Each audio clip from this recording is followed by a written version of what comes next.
लोकसभा चुनाव 2024 में पूरे देश में लड़ाई इंडिया और एनडीए के बीच रही। आज आखिरी चरण का मतदान जारी है और आज ही इंडिया ने अपनी एक अहम बैठक बुलाई है और उस बैठक से पहले कांग्रेस के राष्ट्रीय अध्यक्ष खड़गे ने एक बड़ा दावा कर दिया है। खड़गे ने साफ तौर पे कहा है कि अगर इंडिया की जीत होती है, हमारी सरकार बनती है, तो राहुल गांधी पहली पसंद है प्रधानमंत्री के लिए। तो सवाल यह उठता है कि अभी तक जिस इंडिया गठबंधन में यह तय नहीं हो पाया है कि प्रधानमंत्री का उम्मीदवार कौन है, प्रधानमंत्री का चेहरा कौन है, आखिर उस गठबंधन में कोई दल ऐसे कैसे दावा कर सकता है। हमारे सहयोगी गणेश सम्राट हमसे जुड़ेंगे। गणेश, खड़गे का बड़ा दावा कि राहुल गांधी पहली पसंद हैं प्रधानमंत्री के चेहरे के लिए। बिल्कुल विश्वजीत, कांग्रेस पार्टी के लिए राहुल गांधी भले ही चुनावी एजेंडे में वो जो है प्रधानमंत्री का मटेरियल नहीं रहे हो, लेकिन चुनाव जैसे जैसे परवाना चढ़ता है, चुनाव शुरू होता है, उसके बाद राहुल गांधी कांग्रेस साथ जो गठबंधन की उनकी पार्टियां होती है उसके फ्रेम हो जाते हैं। राहुल गांधी पिछले चुनाव में भी, हालांकि 2019 के चुनाव में, 2014 के चुनाव में राहुल गांधी चेहरा हुआ करते थे कांग्रेस पार्टी का, लेकिन कांग्रेस पार्टी अमूमन चुनाव के वक्त ये कहती है कि हमने अगर गठबंधन किया अपने सहयोगी दलों के साथ, तो चुनाव के जब नतीजे सामने आएंगे तब हम चेहरे पर बात करेंगे कि आखिर किसे प्रधानमंत्री बनाया जाए या प्रधानमंत्री का चेहरा क्यों होगा, कौन होगा और क्यों। क्योंकि कांग्रेस पार्टी कई बार बहुमत में आने के बाद भी चेहरा तय नहीं कर पाई थी और 2004 का प्रधानमंत्री का जो चेहरा था वो आपको याद होगा, 2009 में किस तरीके से मनमोहन सिंह का चेहरा 2004 और 2009 में वो आ गए थे। उसके पहले कि हालांकि सोनिया गांधी के चर्चे हो रहे थे, तो कांग्रेस पार्टी चौंकाने के लिए इस तरीके की बातें करते, लेकिन 2014 के बाद, 2009 के बाद लगातार ये देखा जा रहा था कि कांग्रेस पार्टी में राहुल गांधी को प्रधानमंत्री बनाने के लिए बड़े बड़े पोस्टर लगाए गए, होर्डिंग लगाए गए, राहुल गांधी की मार्केटिंग उस तरीके से की गई कि वो प्रधानमंत्री के ही उम्मीदवार हैं। 2014 के नतीजे पक्ष में नहीं आए, 2019 में भी राहुल गांधी को ही फ्रेम करके चुनाव लड़ा गया, लेकिन नतीजे फिर वही। लेकिन सवाल यह है गणेश कि चुनाव से पहले कांग्रेस के तमाम नेता या इंडिया गठबंधन के जो तमाम घटक दल हैं उनके तमाम नेता तमाम मंचों से, तमाम बयानों के माध्यम से यह दावा करते रहे कि हमारे गठबंधन में यह तय नहीं है कि कौन होगा प्रधानमंत्री का चेहरा, हम लोग तय कर लेंगे। लेकिन इस बीच जिस तरह से खड़गे ने दावा किया, तो क्या ये अन्य पार्टी को स्वीकार होगा, जिस पार्टी में तेजस्वी यादव है, अखिलेश यादव है, अरविंद केजरीवाल है, ममता बनर्जी है? बिल्कुल विश्वजीत, उसी मुद्दे पर हम आ रहे थे। दरअसल इंडिया गठबंधन का जो स्वरूप आज दिखाई पड़ रहा, इस स्वरूप की जब रूपरेखा तय की गई थी उस वक्त नीतीश कुमार भी साथ थे और तब ये कहा गया था कि अब प्रधानमंत्री का चेहरा हम चुनाव के नतीजे सामने आने के बाद रखेंगे। लेकिन चुनाव के बीच में मतलब जब सुगबुगाहट हो रही थी उसके पहले नीतीश कुमार ने गठबंधन छोड़ दिया, ममता बनर्जी गठबंधन के मुख्य फ्रेम से बाहर हो गई, बंगाल में कांग्रेस और टीएमसी बीजेपी अलग अलग चुनाव लड़ रही है, तो ये अब कोई विकल्प बचा नहीं। उत्तर प्रदेश में कांग्रेस और अखिलेश यादव का गठबंधन है, अखिलेश यादव प्रधानमंत्री को उम्मीदवार हो नहीं सकते हैं क्योंकि उनको उत्तर प्रदेश का चुनाव देखना है। बिहार में राष्ट्रीय जनता दल के नेता तेजस्वी यादव को प्रधानमंत्री नहीं बनना, उनको बिहार का चुनाव देखना है। कांग्रेस के बाकी राज्यों में जहां चुनाव हो रहा है और जहां उनका गठबंधन है, उनमें साफ हो गया कि कांग्रेस उन राज्यों के लिए सबसे बड़ी पार्टी है, देश में पार्टी है, और इन लोगों ने इसी शर्त पे सीटों की हिस्सेदारी के मुद्दे पर भी बातचीत की कि केंद्र की सियासत कांग्रेस को दिया जाए और राज्यों के अंदर की हिस्सेदारी और राज्यों के अंदर प्रमुख सीटें जो होंगी और मुख्य जो चेहरा होगा विपक्ष का, वो लोकल दल यानी जो क्षेत्रीय दल होंगे उनके नेता होंगे। और ये लोकसभा के चुनाव में भी आपको देखने मिलेगा, जब अखिलेश यादव को ज्यादा सीटें उत्तर प्रदेश में दी गई थी और अखिलेश यादव वहां इंडिया गठबंधन के चेहरा के तौर पर चुनाव लड़ रहे हैं और बाकी गठबंधन के सहयोगियों को लड़वा रहे हैं। बिहार में भी तेजस्वी यादव के चेहरे पर इंडिया गठबंधन जो है चुनाव लड़ रहा है और तेजस्वी यादव के भरोसे ही यहाँ पर राहुल गांधी की नैया पार करने की पूरी जो कवायद है, जो कसरत है, वो इस चुनाव में दिखी। आखिरी चरण के चुनाव प्रचार तक जिस तरीके से तेजस्वी यादव को फ्री हैंड इंडिया गठबंधन ने दे रखा था, वो बता रहा था कि हर जगह तेजस्वी यादव ही गठबंधन के लिए चुनाव प्रचार कर रहे हैं, तेजस्वी यादव खुद गठबंधन के लिए चुनाव लड़ रहे हैं। कमोबेश बिहार ही नहीं, पूरे देश में यह देखा गया कि राहुल गांधी की जनसभा बहुत ही कम हुई है। राहुल गांधी लगभग 100-125 जनसभा राहुल गांधी ने किया पूरे देश में, 140 प्रियंका ने किया। हाँ, जबकि तमाम अन्य नेता जो क्षेत्रीय नेता कहा जा सकते हैं, जिनका दल क्षेत्रीय दल है, उन्होंने बड़ी बड़ी जनसभा की और जनसभा की संख्या उनकी ज्यादा रही। विश्वजीत, पूरब से लेकर पश्चिम तक का अगर बात कर ले, उत्तर से लेकर दक्षिण तक बात कर ले, तो दक्षिण तक अब हालात देखिए, जहां बीजेपी नरेंद्र मोदी के चेहरे पर देश भर में 172 चुनावी जनसभा की हो, प्रधानमंत्री खुद किए हो, रोड शो किए हो, मीडिया इंटरव्यू दिए हैं, और वहां राहुल गांधी की अगर 130 या उससे कम या 125 के आसपास की अगर हम बात करें गिनती में, तो बहुत मायने नहीं रखता है, क्योंकि प्रधानमंत्री नरेंद्र मोदी को पूरे देश में घूमना था और बीजेपी के वो ब्रांड थे और वो चेहरा भी थे। प्रधानमंत्री नरेंद्र मोदी खुद के लिए चुनाव लड़ रहे थे, ये दुनिया को पता है। लेकिन राहुल गांधी के पास, उनके पास जो उनका विजन था, वो उसके पहले जो पदयात्रा कर चुके थे, राहुल गांधी अपनी मुद्दे पर बात कर रहे थे, कांग्रेस के लिए अलग से मैनिफेस्टो जारी हुआ। अब देखिए पूरे देश के अंदर बीजेपी और उनके जो सहयोगी लोग हैं, उनका अपना मैनिफेस्टो कोई विशेष नहीं रहा जिसके मुद्दे पर वो बात करें। उनके लिए बीजेपी का भी मैनिफेस्टो नहीं रहा, नरेंद्र मोदी का मैनिफेस्टो रहा, नरेंद्र मोदी की गारंटी, एनडीए का मैनिफेस्टो रहा। नहीं, नरेंद्र मोदी के नाम पर उन्होंने वोट मांगा, वो किसी मैनिफेस्टो पर वोट नहीं मांग रहे थे, मोदी की गारंटी। अब कोई चुनावी जनसभा को सोचिए, सुनिए और ये देखिए, उसमें कोई मैनिफेस्टो की बात नहीं थी। नरेंद्र मोदी सवाल ये अभी भी रहेगा हमारा कि उसी सवाल पे लौट रहे विश्वजीत कि आखिर राहुल गांधी को आज बैठक बुलाई गई है, और इस बैठक से पहले यह बैठक क्यों बुलाई गई? सवाल तो यह बनता है कि बैठक इसलिए बुलाई जा रही है कि अगर 4 जून को नतीजे इंडिया के फेवर में आते हैं तो उसके बाद क्या कुछ समीकरण हो सकता है, तो उस बैठक से पहले यह दावा कैसे? बिल्कुल, देखिए अब क्या हुआ कि जब चुनाव के नतीजे आने में कुछ दिन बचे और आखिरी चरण का चुनाव आज हो रहा है, सीट समझौता, जो सहयोगी उनके नाराज होने का भय खत्म हो गया, डर खत्म हो गया कांग्रेस को। अब कांग्रेस को इस बात का डर नहीं है कि चुनाव के नतीजे आ रहे हैं तो विश्वजीत हमारे साथ खड़े होंगे कि नहीं खड़े होंगे, गणेश खड़े होंगे कि नहीं खड़े होंगे। अब आप निर्भीक हैं, अगर कांग्रेस पार्टी को अगर बहुमत ज्यादा आता है तो कांग्रेस ये बताने की कोशिश में होगी कि वो अपने मन से कर सकती है, और क्षेत्रीय दलों ने जो पहले करार किया था उसके अनुसार वो दबाव नहीं देंगे। दूसरी, इस बैठक का एक और अहम फैसला हो सकता है या बैठक का मुद्दा हो सकता है कि इस बैठक में, इस चुनाव में जिस तरीके से कैंपेनिंग हुई है, तमाम क्षेत्रीय दलों के जो नेता हैं वो लगातार एक दूसरे से दूर रहे, पूरे चुनाव भर इन लोगों की आपसी तालमेल नहीं हो पाया। तो चुनाव खत्म होने के बाद वोटिंग के आखिरी दिन इन लोगों का एक गेट टुगेदर भी हो सकता है कि जिसमें ये बैठकर अपनी चुनावी रणनीति को इन्होंने ये बताएं, और ये जिस तरीके से चुनाव प्रचार कर रहे थे उसका आकलन जुटाकर 4 जून को जब नतीजे आएंगे तो उस नतीजे को कैसे स्वीकार करना, उस नतीजे को कैसे उसके बाद उस पर इंप्लीमेंट करना है, कैसे उस पर एडजस्ट करना है। अगर सरकार बनाने के पक्ष में नतीजे आते हैं तब क्या कुछ हो सकता है, या सरकार बनाते हुए अगर चूक गए तब क्या करना। देखिए जब कोई मैच होता है या क्रिकेट के ग्राउंड की बात हम कर लेते हैं, तो क्रिकेट के मैदान में उतरने से पहले सभी प्लेयर को कोच जो होते हैं ना, वो कई मुद्दे पर बातें करके बता देते हैं। पूरी टीम जो मैनेजमेंट वो बताती है कि ग्राउंड में उतरिएगा तो आपको अगर बैटिंग करना है, टॉस जीतने के बाद आपको क्या करना होगा। ये वही बैठक है। हालांकि इंडिया गठबंधन को अभी भी जो उम्मीदें हैं वो इस वजह से उम्मीदें ज्यादा लग रही है क्योंकि विपक्ष के नेताओं की चुनावी जनसभाओं में जो भीड़ दिखाई पड़ रही थी, और उस भीड़ से विपक्ष के नेताओं को यह लग रहा है कि यह भीड़ उनके लिए वोट में तब्दील होंगी। जिन मुद्दों की बात वो कर रहे थे उस मुद्दे पर बीजेपी अंत तक उस पर लौट के आई। विपक्ष का जो मुद्दा था वो लगातार जो है देश के समस्याओं से जुड़ा हुआ था, देश के नौजवानों के मुद्दे बात की वो विपक्ष के नेता कर रहे थे, जबकि बीजेपी के पास कोई मुद्दा के नाम पर केवल नरेंद्र मोदी थे।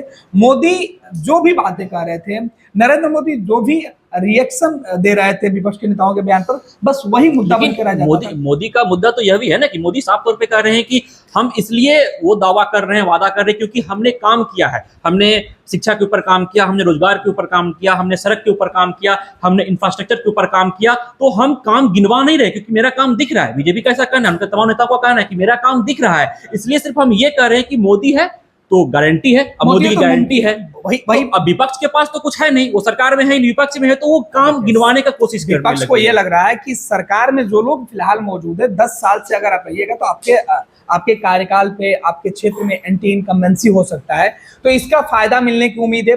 दूसरा, जो कांग्रेस या इंडिया गठबंधन के अंदर इस बार कई एक्सपेरिमेंट देखने को मिला, कई ऐसे चेहरे चुनाव के मैदान में उतारे गए, कई ऐसी सीटों पर, रायबरेली जैसे महत्वपूर्ण सीटों पर इस बार राहुल गांधी को चुनाव के मैदान में उतारा गया। हालांकि वायनाड भी वो लड़ रहे हैं, अमेठी वो छोड़ दिए। उत्तर प्रदेश के अंदर 2019 और 2014 में जिस तरीके से गठबंधन के अंदर समाजवादी पार्टी और कांग्रेस पार्टी के अंदर जो खींच थी वो दिखाई पड़ रही थी और आपसी टकराहट बहुत ज्यादा था। तो 2024 में राजनीतिक दलों के बीच केवल बंगाल की बातें छोड़ दे तो बाकी किसी अन्य सीट पर आपसी टकराहट नहीं मिली है।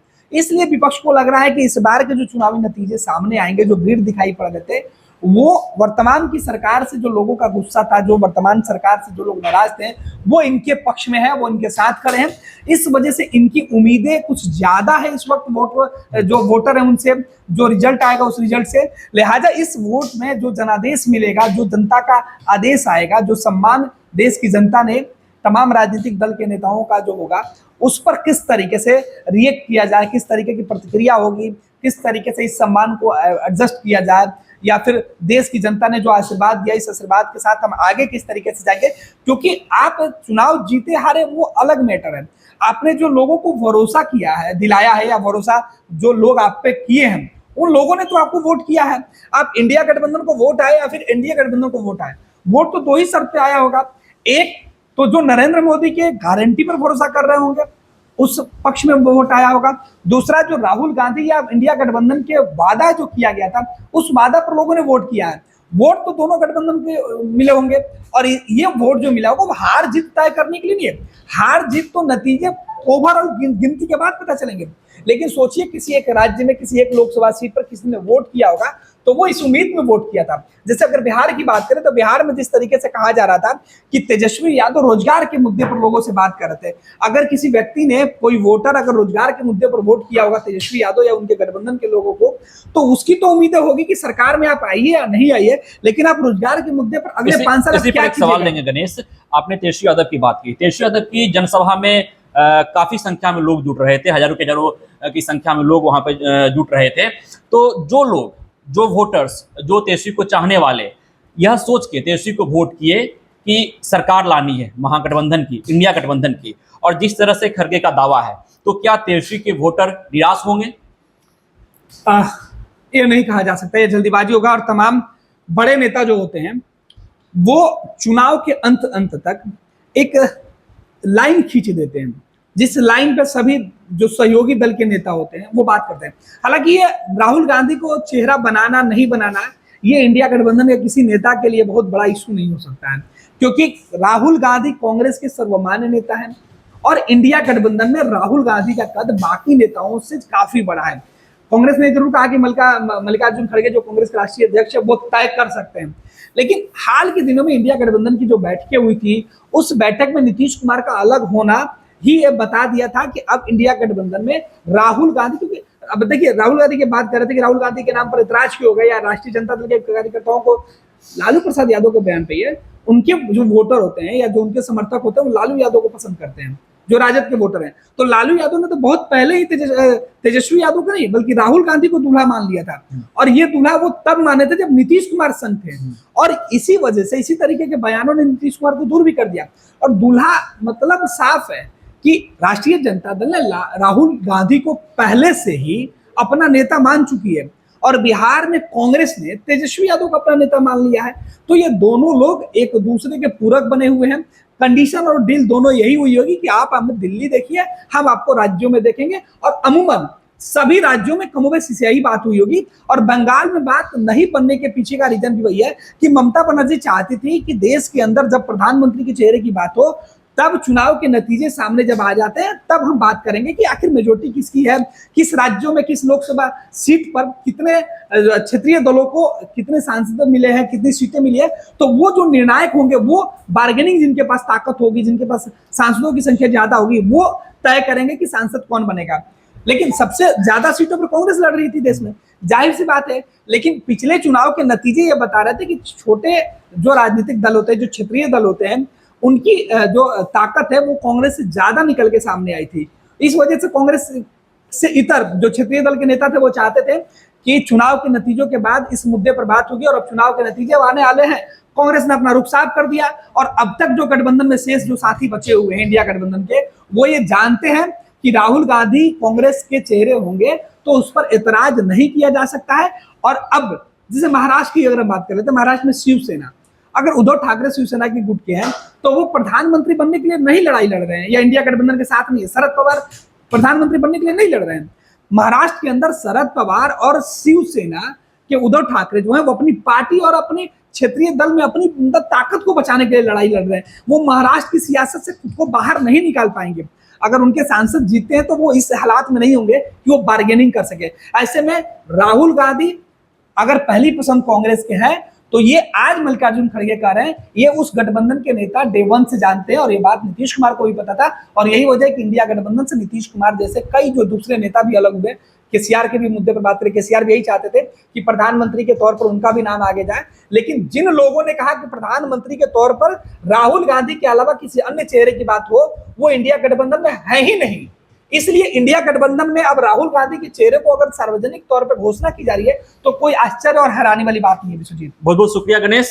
तो देखिए, निश्चित तौर पर बैठक से पहले यह दावा करना कि राहुल गांधी पहली पसंद है पीएम उम्मीदवार के तौर पर, पीएम चेहरा के तौर पर, साफ यह बातें जाहिर कर रही है कि कांग्रेस को अब किसी भी तरह से कोई भी डर नहीं सता रहा कि कौन से दल उनके साथ खड़े हैं और कौन से दल उनके साथ खड़े नहीं हैं, क्योंकि चुनाव अब अंतिम फेज में खड़ा है, चुनाव अब समाप्त की ओर है और आखिरी चरण का मतदान जारी है। और आज ही इंडिया की बैठक होगी और इस बैठक में यह निर्णय लिया जाएगा कि आगे क्या कुछ रणनीति बनेगी, आगे समीकरण क्या कुछ होगा। लेकिन उस बैठक से पहले ही कांग्रेस के राष्ट्रीय अध्यक्ष खड़गे ने दावा कर दिया कि राहुल गांधी पहली पसंद है पीएम चेहरे के तौर पर। तो अब देखना दिलचस्प रहता है कि जो भी इंडिया के घटक दल हैं, जिसमें तेजस्वी यादव शामिल हैं, अखिलेश यादव शामिल हैं, अरविंद केजरीवाल शामिल हैं, ममता बनर्जी ने कहा कि हम बाहर से सपोर्ट करेंगे अगर इंडिया की सरकार बनती है, तमाम ऐसे चेहरे शामिल हैं इंडिया गठबंधन में जो अलग अलग क्षेत्रों में अलग अलग जगहों पर इंडिया के लिए उन्होंने वोट मांगा, मोदी के खिलाफ वोट मांगा और अब राहुल गांधी का नाम आगे किया गया है पीएम चेहरा के तौर पर। तो देखना दिलचस्प रहता है कि आगे कि क्या कुछ रणनीति होती है और आगे क्या कुछ खबर निकलकर सामने आती है। पैनोरमा ग्रुप, जो सोचता है वो करता है, आपके अपने सपनों का आशियाना। ये लो, मुंह मीठा करो, आज मैंने अपना जॉब छोड़ दिया, अब हम पूर्णिया वापस जाएंगे। जॉब छोड़ दिया है? मतलब ये घर कैसे चलेगा, हम करेंगे क्या और माँ बाबूजी क्या बोलेंगे? इसलिए मैं एक और मिठाई का डब्बा लाया, अपने बिजनेस के लिए लोन अप्रूव हो गया। अरे लोन अप्रूव हो गया वो तो ठीक है, लेकिन पूर्णिया में हम रहेंगे कहाँ? अपना घर भी तो नहीं है वहां। इसलिए तो एक और मिठाई का डब्बा अलग से लाया हूं, हमने पूर्णिया में घर ले लिया है, पूर्णिया के ई होम्स पैनोरमा में। पूर्णिया में पैनोरमा ग्रुप लेकर आए हैं ई होम्स पैनोरमा, बड़ा घर, आलीशान जिंदगी और अत्याधुनिक सुविधाओं के संग। अरे अरे, अब क्यों मुंह मीठा करवा रही हो? क्योंकि हम घर वापसी जो कर रहे हैं। घर वापसी की खुशी पूर्णिया में ई होम्स पैनोरमा के संग। E Homes Panorama, luxurious lifestyle redefined.